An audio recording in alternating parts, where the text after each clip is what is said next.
Hello there, this is Linden Thorp, and this is Our Way, Our Wealth. And really, it's the last edition using this title, Our Way, Our Wealth. It's been running for about a year now. It started out as Her Way, Her Wealth, and then I had lots of men asking if they could join. So we changed it to Our Way, Our Wealth. And now we're going to change it again. And it's going to be called Peace and Wealth. So, yeah, we're going to learn how to build wealth without sacrificing peace. As you know from previous talks, I feel that real wealth includes nervous system peace, relationships, time, health, spirit. Okay, so yes, just a reminder that as of next week, the 21st of February, I'm going to be joined by Dr. Marlene Greenleaf, and she and I will be talking about wealth and peace. And then on the 28th, I'm going to be joined by Embodied, and we're going to be talking more directly about embodiment, as she is a student and a teacher of embodiment in the same way as I am. So we're going to then alternate between Dr. Greenleaf and Ebby Sheila. So every weekend there'll be a different co-host, but I'll be there every week. So I'm looking forward to this. And we're going to also change our time. We're going to change to suit the American audience and allow Oceana to join us. So the time will change to 6:30 in the evening Eastern Standard Time. And that means it's Sunday for me in Japan. And it's maybe rather difficult for anybody GMT, but I want to give Americans and Australians and so on a chance to join this. And of course, you can always get the replay. If you can't make it live, then you can request the replay. So hopefully everybody will be happy. Dr. Greenleaf, that suits her much better than any time that's aligned to GMT. So we're going to adopt that, 6:30 EST. Okay, so that's from next week onwards, and it will be called Peace and Wealth. Now, this week, we've been talking about purpose and profit. That was the event on Wednesday, event 4, purpose and profit, aligning purpose with profit. Profit built on pressure simply becomes burnout, I'm afraid. But profit built on alignment becomes sustainable. And I myself am living proof of that. I am building my business very slowly, carefully, looking after myself. And it's really creating a very strong foundation for my new business, which is just over a year and a half old. And we're doing very well indeed, yes. So it's really true. And I'm able to sustain my business and my general mission, my general purpose in life, because I'm not pressurized. I refuse to be pressurized. And I have many mechanisms and so on to avoid it altogether. So that's what I work with other people. Yeah.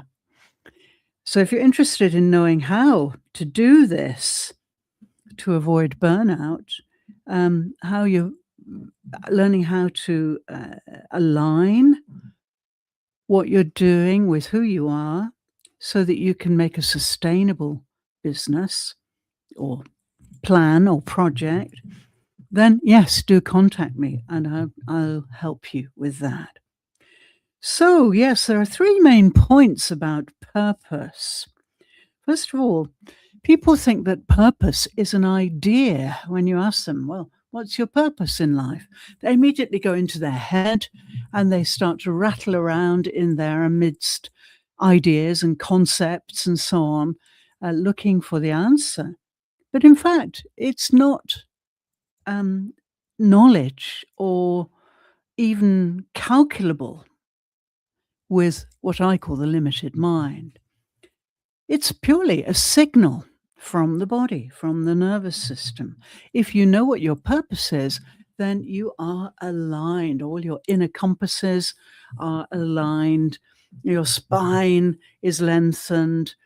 You're in contact with the planet, and so on and so forth. So, purpose is not an idea, it's a signal. The limited mind is wonderful. It can strategize, it can calculate, it can compare, it can summarize, no end of skills, but it cannot reveal your purpose. This comes from the heart. It's a signal from the nervous system and the heart. Your body, you have to accept this, you have to know this as your truth. Your body tells the truth, always. And it's a question of expansion versus contraction, really. So if we expand the body and the breath and lengthen the spine, then we will find our purpose. If we don't, then we go to the limited mind and everything becomes so narrow, so contracted. We don't breathe, we don't lengthen, we stoop, we become overwhelmed. Yeah, this is not the place to find your purpose. Never. You'll find your purpose if you go into your body, into your unlimited mind, into your spirit, and start to expand. So, yes, let's check with you. When you think about your work, do you feel open or do you brace and dread Monday? It's a really important question to ask yourself every day, really, because if it is causing you to close up and become narrow, then you're in the wrong job. You're going in the wrong direction altogether. So it's time to stop and reassess and ask your heart what you want to spend your life doing in order to make some kind of money. Okay, so it's a really important question. Do ask yourself. I ask myself every day. Yeah. And I find every day I am so happy doing what I'm doing. My purpose is very strong, comes from my heart. Okay. But I can use my limited mind to help me implement it. So I need both the unlimited expanse of the human spirit and the body, and the limited but talented and quite brilliant limited mind between your ears. So please understand there are many minds, and I can tell you all about that. Okay, now this week also we've been talking about how to hold successful meetings because they're essential for true collaboration. And yes, through several weeks of debating with colleagues and so on, we now are unified in the idea that collaboration is natural. A couple of weeks ago, we started to ask this question on embodiment Q&A. Are we competitive or collaborative by nature? And yesterday, in a very organized meeting with Ebishila, unfortunately, Dr. Jamusi couldn't attend, we concluded that collaboration is natural. It is our nature. Yeah, and this holding these kinds of very carefully planned, carefully controlled meetings is essential because of the global nature of teams now and the irritating aspect of time zones, which I find myself constantly plagued by here in Japan, because we tend to be way ahead of the rest of the world, apart from Australia and New Zealand, who are slightly ahead of us.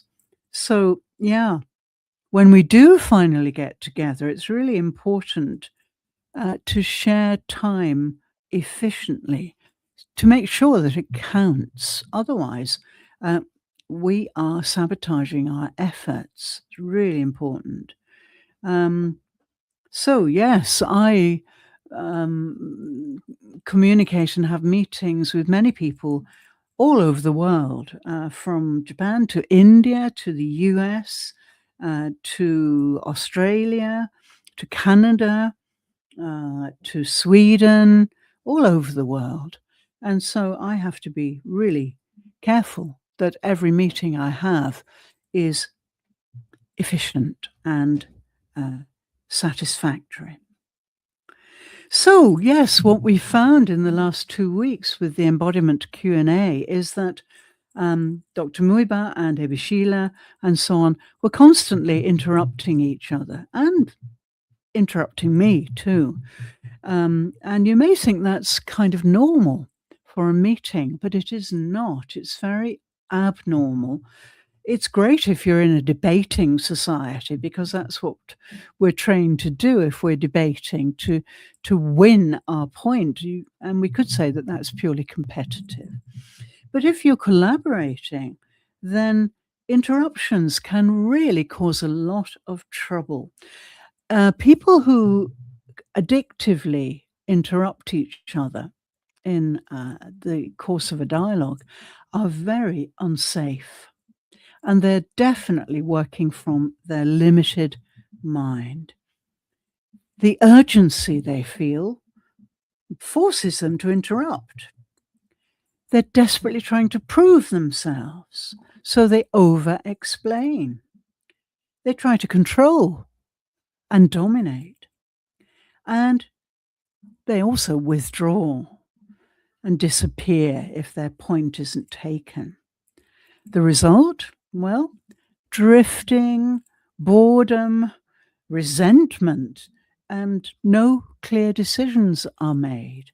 Plus, if there is an audience listening to this discussion, the takeaways are very unclear. So, yes, we have definitely provided 2 weeks of the kind of discussion that should be avoided, because it's all based in the limited mind. Okay, so what I introduced this last week on Friday, on the 13th, was Ezan. Now, this comes from Japan, and it's an equal voice system. So Ezan really is a safety-first discussion container that protects focus, equal voice, and clean outcomes. So when we use Ezan, we can plan wonderful meetings. We can plan partner get-togethers and co-host coordination. We can make high-stake decisions in this environment. And we can talk about emotionally charged topics. So any meeting in which people loop around or interrupt constantly and leave everything unclear is really a waste of your time and energy. And people do get upset by this kind of behavior, which is what we found on the embodiment Q&A. So what is Ezan? Well, there are basically 4 steps. I'm going to be talking more about it this coming week. And if we take each letter, we can see what it is all about in the form of an acronym. So first of all, E, is to establish. This means you start at a special time, you finish at a special time, and they are non-negotiable. You state a single aim of the meeting in 1 sentence, either in writing or at the beginning of the session. And there is one person who is the head of the round table, the facilitator, if you like, the host. And in this case, that is me. Okay. So I'm responsible for keeping to the aim, protecting equal voice, stopping distractions. I'm also a timekeeper, a scribe, and I set the rules very clearly: no interruption, no side debates, and distractions have to go into a list to be discussed at a later date, perhaps if agreement is made. Okay, so that's E, establish. Z stands for zero in. So we need to zero in on what the real question of the meeting is. We need to shrink it to one decision area. And if it doesn't serve the aim of the Izan, then it doesn't figure. It never gets aired. E, Z, and then A is for allow. So the facilitator will allow each participant equal voice. Each person will speak for so many minutes, in this case, about 10 minutes, uninterrupted, no crosstalk. And yeah, there are various prompts we can use, like what matters most here, what do you need to feel safe enough to contribute, and what is your clean yes or your clean no. So these are the kind of prompts that may get you to think about what you want to say. And then finally, Ezan, N, is next. So yeah, we need decisions, we need output at the end of an Ezan. So we need one decision, maybe 1 to 3 steps. And we need to make sure the owner of the Ezan has a deadline and those steps will be realized. So, yeah, we can close this by saying, what will success look like by the end of the next meeting?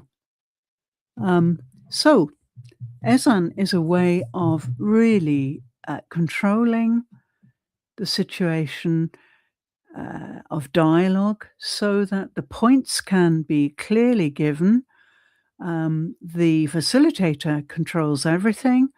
The facilitator asks questions of each speaker, and only at the end, if there's time, can the participants ask each other questions.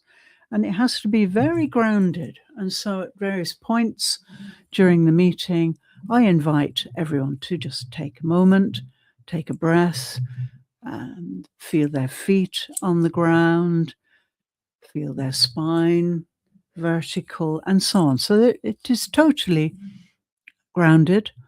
And we are really experiencing the unlimited mind. We can exchange our feelings, exchange our ideas, our concepts, exchange our heart. It's a real equal exchange. Okay, so yeah, I can give you an example maybe of Ezan in action. The aim: decide next week's show emphasis and one action step. If we were having an Ezan meeting now, that would be the aim, maybe. Then we'd go through the 4 stages. E, the time and aim and head of the meeting. Okay, the head of the round table or the Ezan. Z, one decision. A short round for each participant. And N, what are the decisions and next steps? So, yeah, Ezan really works because it removes nervous system competition for airtime. which we found with Ebi Sheila and Dr. Jamusi that they were really getting so passionate, but they were competing like mad for airtime. And they did this quite naturally.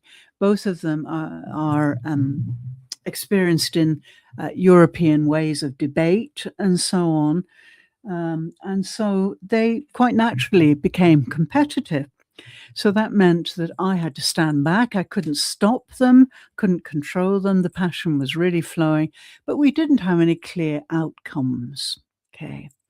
So Ezan restores a kind of safety through the structure, and everybody understands that structure. People just stop longing to be heard and longing to be seen because they are heard and they are seen. So there is clarity which rises from the body. Remember, clarity is not an idea. Clarity comes from the nervous system. It comes from the body. So clarity rises, and the fatigue of continual competitive interruptions, so that no one can get a clear idea of what is being discussed, disappears. Clarity is the main point of any kind of meeting.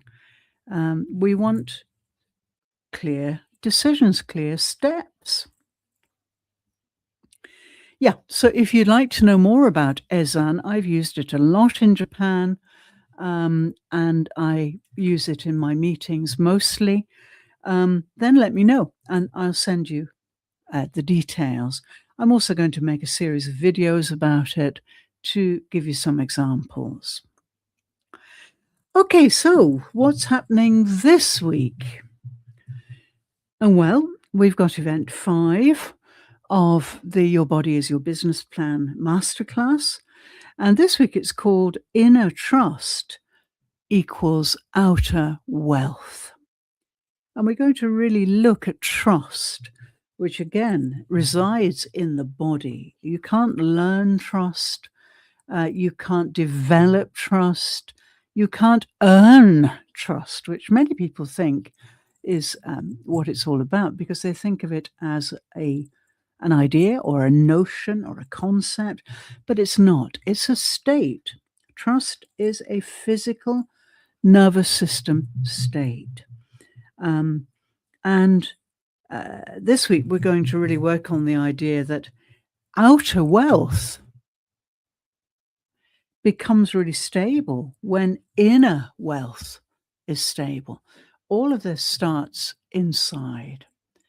The idea that someone will start a business purely with mindset and strategies horrifies me, really. It's bound to fail. The idea of a successful business comes from the heart, from the body. It's not a mind strategy thing at all. So people are greatly mistaken about this.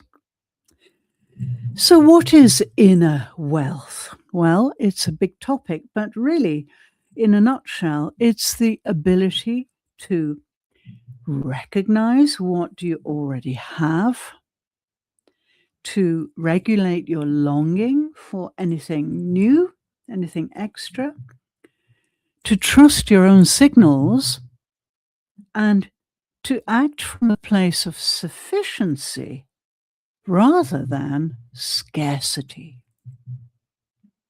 Those 4 things are really important. We'll be putting them into an article this week, so don't worry, you'll be able to read about them. On Tuesday, there'll be an article about this. So try and remember those. Inner wealth is the ability to be content with what you already have, to regulate your longing for anything new, to trust your own signal, and to act from sufficiency rather than scarcity. Yeah, there's a crucial distinction here, because longing isn't in any way aspiration. Longing is a nervous system strategy. If I get that thing, I'll finally be safe. If I get that new car that's, represents my status, I'll finally be safe. If I overcome this health problem with surgery or with medication, I'll finally be safe. You may be able to feel these states in your own life. Yeah, we're constantly end gaining. We're always looking for ways to be safe. But unfortunately, we look in the wrong place. In other words, we look in the limited mind, and we're never going to be safe if we do that. And we could see that with Ebishila and Dr. Jamusi. They were fighting each other, so much so that I couldn't be heard to control them because they had such passionate ideas. But in the final analysis, they were both saying the same thing, actually. So it was pointless in a way. And I believe that that's not an attractive thing for an audience to witness. So yes, remember that longing is not aspiration. It's the nervous system using a strategy, which is a mental construct. So really, it's not suitable at all. And it does say something like, oh, if I get that, if I have reached this date, if I get this amount of money, if I pass this exam by such a time, then I'll finally be safe. But in fact, you never are safe because there's always something extra you want, something extra to acquire that you think represents your status. Of course, this is a common occurrence in the material world. People are so materialistic.